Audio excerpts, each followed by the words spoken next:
solution. Je viens pour produire quelque chose ou donner un service. Donc démarrer la solution, c'est une micro-entreprise. La startup, elle démarre du problème. Elle ne démarre pas de la solution. Donc la startup, elle identifie un problème. Derrière, il y a une business opportunity. Mais quand je démarre ma startup, je n'ai pas ma solution.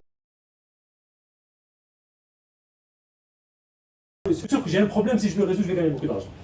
Donc en fait, c'est un peu un paradigme qui permet un peu de faire la différence. Est-ce que je suis dans une logique startup et est-ce que je suis dans une logique d'une business classique? Et il faut savoir qu'aujourd'hui, notre département ministériel, à partir de 2022, il est en charge et des startups et des micro-entreprises et du microcrédit et encore plus de l'économie de la connaissance qui est un peu plus large que ça.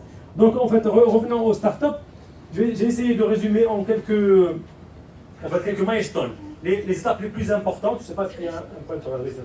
Donc j'ai essayé de résumer un peu les milestones les plus importants dans le parcours de ce ministère. Donc moi j'avais rejoint ici en 2020 et toute la partie 2020-2021 c'était plus travailler sur comment mettre en place, from scratch, zéro, un écosystème qui permettait de créer des startups. Donc la première étape qu'on avait mis, c'était qu'il fallait juste définir c'est quoi une startup. La question à laquelle je viens de donner quelques éléments de réponse. Et tout le monde nous disait en 2020 c'est quoi une startup.